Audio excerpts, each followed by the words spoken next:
et au Sénat, adoption ce mercredi au Sénat, en séance subséquente du projet de loi autorisant la ratification pour la République démocratique du Congo de la Convention sur la coopération militaire et technique entre la Russie et la RDC. Et suivi.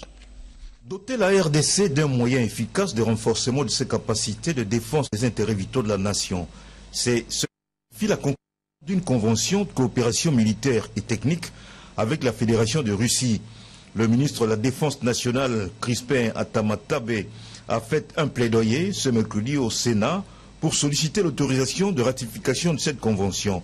Il a d'abord fait l'état des lieux de la situation de l'armée depuis le vent de la perestroïka, avant de montrer l'avantage d'un partenariat stratégique avec la Fédération de Russie. Face à cet immense défi, notre pays, dont l'élan économique est mis à mal par la chute progressive du cours des matières premières, a besoin d'un nouveau souffle.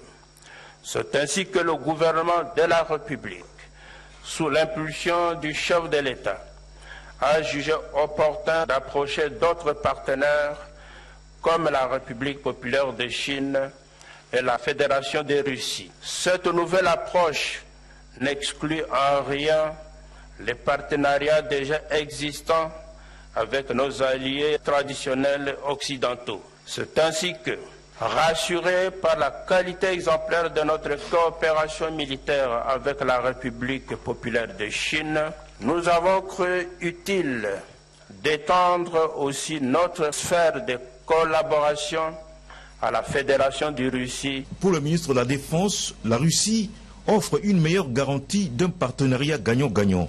Le débat général a été focalisé sur le contenu de cette convention, distribuée du reste en pleine séance, la part que la RDC devra donner en retour à la Russie et le temps que cette convention a pour solliciter aujourd'hui sa ratification, mais également sur l'évaluation. En ce qui concerne ce dernier aspect, le ministre de la Défense a affirmé que cela se fait à 3 niveaux.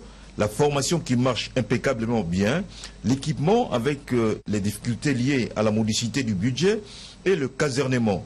À propos de l'équipement, le ministre Atamatabe a fait savoir qu'il existe une loi de programmation encore en souffrance.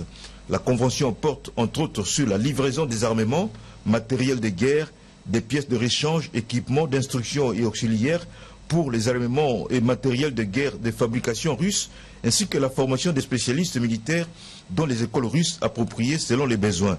Le texte de loi a été adopté en séance subséquente.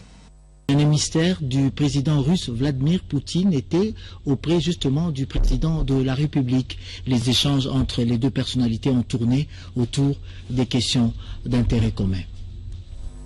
Le chef de l'État a eu des entretiens avec une délégation de la Russie conduite par Boydanov, envoyé spécial du président Vladimir Poutine. Des questions relatives à la redynamisation de la coopération bilatérale entre Kinshasa et Moscou étaient au menu de leurs échanges. Porteur de message, l'émissaire du président Poutine a exprimé le soutien de la Russie à la RDC. Au problème congolais, il faut des solutions congolaises, a déclaré en substance l'envoyé spécial du chef de l'État russe. Искренне признателен своему президенту за то, что он нашел время в своем перегруженном рабочем графике для встречи с нашей. Nous sommes extrêmement reconnaissants à M. le Président d'avoir trouvé du temps et d'avoir trouvé de la disponibilité dans son planning qui est à notre connaissance extrêmement chargé. Nous avons transmis à M. le Président l'avis de la ville de Moscou, de la capitale de la Russie, comme quoi la Russie est prête à renforcer davantage les relations entre les deux pays. Nous avons effectivement eu l'occasion de discuter de tout l'éventail des projets d'une coopération bilatérale et puis après d'essayer de comprendre ensemble les perspectives qui servirait à élargir et agrandir cette coopération.